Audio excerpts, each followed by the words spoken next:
तो भाई लोग, अभी हम लोग चलेंगे न्यूमेरिकल्स को, और मैं आपको ये बता दूं कि थ्योरी तो फैंटास्टिक तरीके से हम लोगों ने कंप्लीट कर डाला। और एक बात मैं बता रहा हूं दोस्त कि ये जो प्लेटफॉर्म है वो आपके IIT JEE main advance NEET के लिए काफ़ी परफेक्ट प्लेटफॉर्म है दोस्त। मैं तहे दिल से मैं बोल रहा हूँ, from the heart's bottom I am saying to all of you, है ना। ये बहुत ही अच्छा प्लेटफॉर्म है और मैं आपको ये कह रहा हूँ कि मैं इस प्लेटफॉर्म के लिए जी जान लगा दूंगा, है ना। आपको ऐसा फील होगा कि आप एग्जामिनेशन हॉल में बैठिएगा, आपके क्वेश्चन जो टॉप लिस्ट रैंक होते हैं उसके इजीली आप सॉल्व कर लीजिएगा। मैं ऐसा कंटेंट मैं इसमें डालूंगा। इसमें कंटेंट के मामले में तो ये बहुत ही फैंटास्टिक चैनल हम लोग बनाएंगे। ओके दोस्त, चलिए अब बातें हो गई, अब चलते हैं न्यूमेरिकल्स को, है ना। देखिए अभी हमने ये सर्कुलर मोशन के न्यूमेरिकल्स को स्टार्ट किया है, तो अभी हम कुछ पॉइंट्स को डिस्कस कर रहे हैं। ओके, देख लीजिए।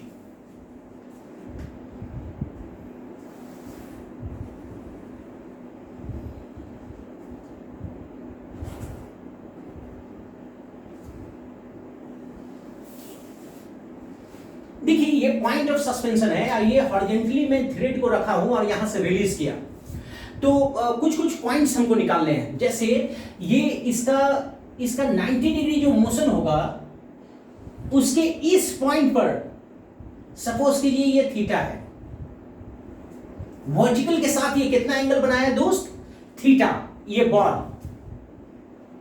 ओके भैया, तो आपको यहां पर बतानी है कि टेंशन क्या होगा, यहां पर बतानी है इस P पॉइंट पर कि एक्सेलरेशन क्या होगा। और ये मान लीजिए ये क्या है, ये सबसे टॉप पॉइंट है और ये सबसे बॉटम मोस्ट पॉइंट है।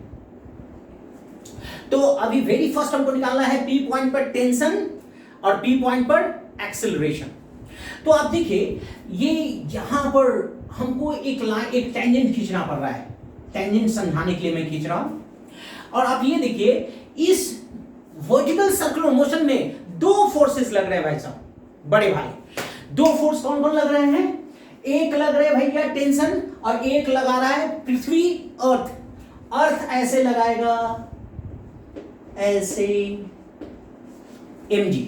और एक बात याद रखिएगा दोस्त, टेंशन वेरिएबल फोर्स होगा, ऑब्वियसली टेंशन वेरिएबल होगा भैया। यहां पर टेंशन क्या होगा, हॉरिजॉन्टल में 0, और वर्टिकल में टेंशन क्या होगा, जब थ्रेड वर्टिकल होगा तो ह्यूज टेंशन होगा। ये सब छोटे छोटे पॉइंट आपके मेडिकल के लिए वाइटल है ना।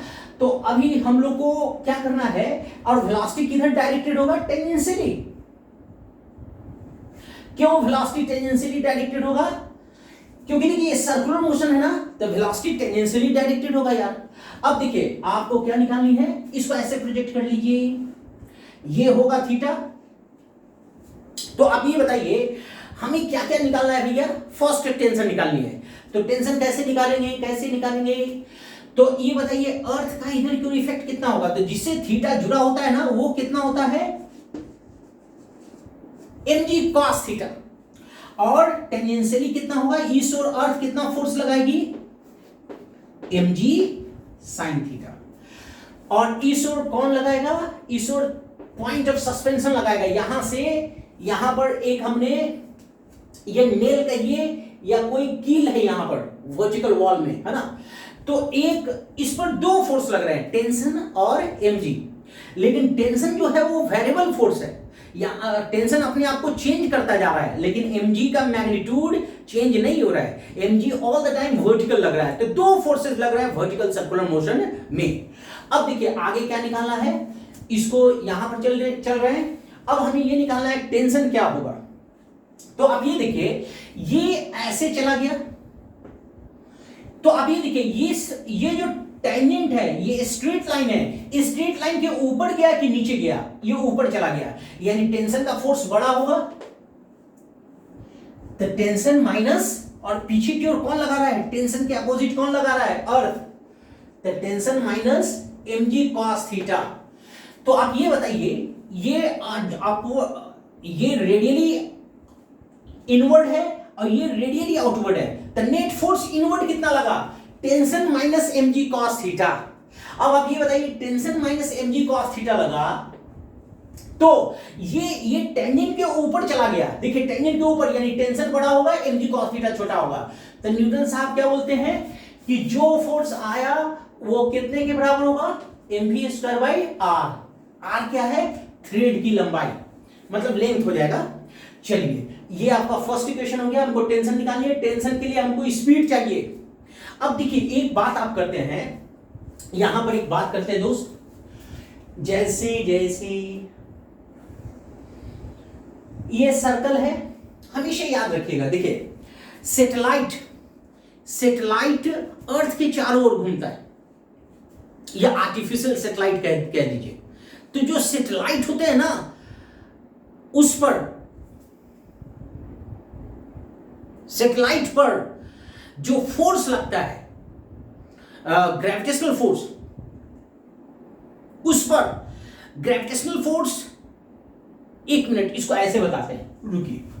जैसे देखिए ये न्यूक्लियस है और ये इलेक्ट्रॉन है, या एक काम कीजिए, नहीं इसको सैटेलाइट ले लेते हैं, इसको आप अर्थ ले लीजिए, इसको कोई सैटेलाइट ले लीजिए, आर्टिफिशियल या आप नेचुरल सैटेलाइट ले लीजिए।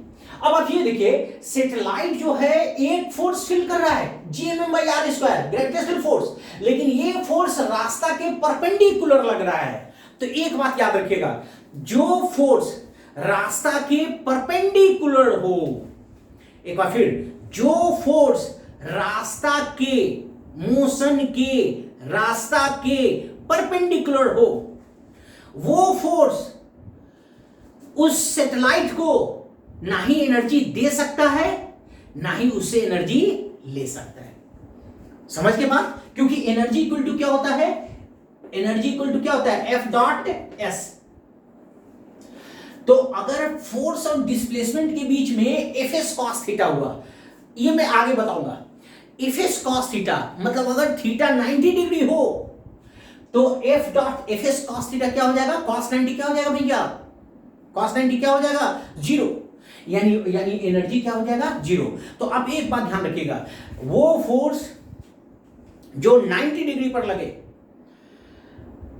किसी भी बॉडी पर, वो फोर्स उस बॉडी से एनर्जी नहीं छीन सकता है ना ही उसको दे सकता है। तो अगर आपसे पूछे कि सेंट्रीपिटल फोर्स कितना एनर्जी लेता देता है किसी बॉडी को जो कि रिवॉल्व कर रही है सर्कुलर मोशन में, तो आप एकदम स्पष्ट बोल दीजिएगा कि देखो भाई, सेंट्रीपिटल फोर्स ना ही एनर्जी उस बॉडी को देता है ना ही उससे लेता है। ठीक है, तो चलते हैं अब आगे डिस्कशन करते हैं। अब देखिए यहां पर ये इस पॉइंट से ये यहां पर गया, हमको भी निकालनी है, तो भी मैं एनर्जी कंजर्वेशन से लाऊंगा, या उसको बोलिए मैकेनिकल एनर्जी कंजर्वेशन। अब आप ये देखिए, इसको ऐसे एक लाइन ऐसे बना दीजिए, ऐसे बना दीजिए। अभी आप जस्ट हमें बताया, क्या बताया भैया, कि रास्ता ऐसा हो, रास्ता अगर सर्कुलर हो तो टेंशन रास्ता के क्या होगा, परपेंडिकुलर। हमेशा याद रखिए, ग्रेविटेशनल फोर्स को मत कंसीडर कीजिए, मैं ये बोल रहा हूं कि अदर फोर्सेस रास्ता के टेंजेंट के परपेंडिकुलर है। टेंशन मतलब टेंशन, मेरी बात समझिएगा, टेंशन इस बॉल को ना ही एनर्जी दे सकता है, एनर्जी मतलब हाफ mv², काइनेटिक और पोटेंशियल कहिए, ना ही एनर्जी दे सकता है बॉल को, ना ही उस बॉल से एनर्जी ले सकता है। ठीक है, लेकिन एक बात मैं आपको बता दूं कि ये टेंशन बॉल का एनर्जी ले दे नहीं सकता है, एक्सचेंज ऑफ एनर्जी नहीं कर सकता है, सिर्फ मोड़ सकता है सर्कुलर पाथ पर। बस इस बात को समझिएगा। ठीक है, अब देखिए इतना करने के बाद हमको भी निकालनी है, तो ये हम वर्क पावर में चलेंगे। अभी थोड़ा सा आप काम चला लीजिए। काम क्या चलाना है कि energy at this point equal to energy at this point लिख देते हैं। तो energy at A equal to energy at P, क्योंकि हमको भी निकालनी है भैया। तो एनर्जी एट ए कितना होगा, तो काइनेटिक एनर्जी क्या होगा, 0, और ये कितना ऊंचा है पी के रेस्पेक्ट में, तो ये रास्ता से मतलब नहीं रखिएगा, ये वर्टिकल हाइट से मतलब रखिएगा। तो ये थीटा होगा, तो ये एल होगा, तो ये एल कॉस थीटा हो जाएगा। तो m g l cos theta equal to half m v square. यहां पर स्पीड ले लीजिए v, इसको काट दीजिए, तो v कितना आ जाएगा under root 2gl cos theta. आप इसमें रख दीजिए, तो t minus mg cos theta equals v square. तो इसकी जगह पर रख दीजिए 2gl cos theta, L cancelled, t आ जाएगा 2mg cos theta, 1mg cos theta, 3mg cos theta. आप खुद देखिए इस मैथ से कि अगर थीटा 0 डिग्री होगा तो ये टेंशन क्या हो जाएगा 3mg, टेंशन ज्यादा होगा। और थीटा अगर 90 डिग्री होगा यहां पर, तो थीटा 90 डिग्री पर cos 90 क्या हो जाएगा, cos 90 हो जाएगा 0, यानी टेंशन क्या हो जाएगा 0।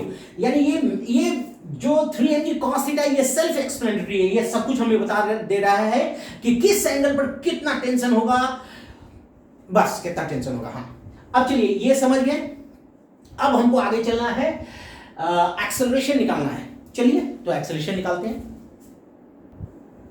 अब देखिए दोस्त, P पॉइंट पर एक्सेलरेशन निकालना है, तो एक्सेलरेशन कितना होगा, तो P पॉइंट पर टोटल एक्सेलरेशन।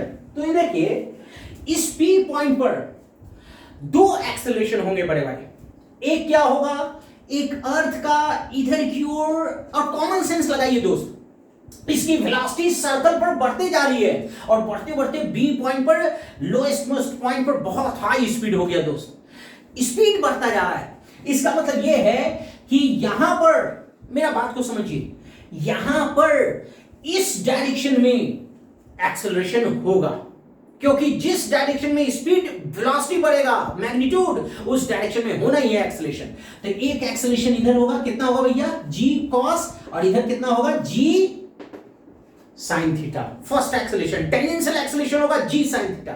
अब आप ये देखिए सेंट्रीपिटल कितना होगा भैया, तो सेंट्रीपिटल एक्सेलरेशन कितना होता है, मैं ऊपर लिख रहा हूं, सेंट्रीपिटल एक्सेलरेशन कितना होता है, v स्क्वायर बाई l। अब ये क्या होता है उसको समझिए। देखिए ये टेंजेंशियली जाना चाह रहा है, लेकिन इस P पॉइंट पर कर्व हो गया, कर्व हो गया मतलब वो अंदर की ओर चला गया। एक बात समझिएगा, मुड़ रहा है मतलब वो इधर की ओर मुड़ रहा है, मुड़ भी रहा है और स्पीड भी बढ़ा रहा है, यानी दो एक्सेलरेशन होंगे, यानी मोड़ने वाला एक्सेलरेशन। मेरा बात समझिएगा, मोड़ने वाला एक्सेलरेशन रास्ता के पाथ के परपेंडिकुलर होता है। देखिए यहां ध्यान दीजिए, ये इस रास्ते पर जा रहा है ना, तो यहां पर ये मुड़ गया मतलब अंदर की ओर, देखिए ऐसे चला गया मतलब अंदर की ओर एक्सेलरेशन होगा सेंट्रीपिटल, और रफ्तार भी बढ़ रहा है, स्पीड भी, मैग्नीट्यूड भी बढ़ रहा है, तो इस ओर होगा g sin थीटा। तो कितना होगा v स्क्वायर बाई l। अब v स्क्वायर कहां है, अभी सॉल्व किया था हमने, v कितना लाया था याद कीजिए दोस्त, 2gl cos थीटा। तो v स्क्वायर बाई l कितना हो जाएगा जनाब, v स्क्वायर बाई l कितना हो जाएगा जनाब, 2g cos थीटा। चलिए सेंटर की ओर ये एक्सेलरेशन जो आया ना, ये मुड़ने वाला एक्सेलरेशन है, ये रफ्तार बढ़ाने वाला नहीं है, मैग्नीट्यूड, वेलोसिटी का मैग्नीट्यूड नहीं बढ़ाएगा। इस P पॉइंट पर कौन मैग्नीट्यूड बढ़ाएगा, v का वेलोसिटी, v का मैग्नीट्यूड कौन एनहांस करेगा, कौन बढ़ाएगा, g sin थीटा बढ़ाएगा। और कौन मोड़ेगा दोस्त, तो मोड़ेगा दोस्त v स्क्वायर बाई l। अब आगे चलिए, तो नेट एक्सेलरेशन कितना होगा, तो net acceleration at p under root, तो क्या होगा नेट एक्सेलरेशन, तो एक रास्ता के अलोंग है g sin थीटा जो कि वेलोसिटी बढ़ाने में काम कर रहा है, और एक मोड़ने में काम कर रहा है v स्क्वायर बाई l। तो दोनों एक्सेलरेशन परपेंडिकुलर है, एक सेंटर की ओर, एक टेंजेंट की ओर। तो एक एक्सेलरेशन हो गया 2g cos थीटा, और एक एक्सेलरेशन हो गया बड़े भाई g sin थीटा। इसको सॉल्व कर लीजिए,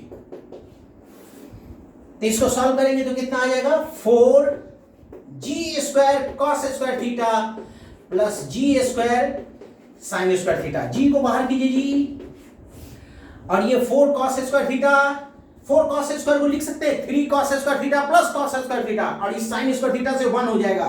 मतलब 3 cos स्क्वायर थीटा प्लस 1 यानी एक्सेलरेशन हमें आ गया। एक्सेलरेशन क्या आया, याद रखिएगा, वर्टिकल सर्कुलर मोशन में जब हॉरिजॉन्टली मैंने किसी ऑब्जेक्ट को रिलीज किया था किसी नेल के पॉइंट ऑफ सस्पेंशन के रेस्पेक्ट में, तो कितना एक्सेलरेशन होगा पी पॉइंट पर, तो पी पॉइंट पर होगा g√3 cos square theta plus 1।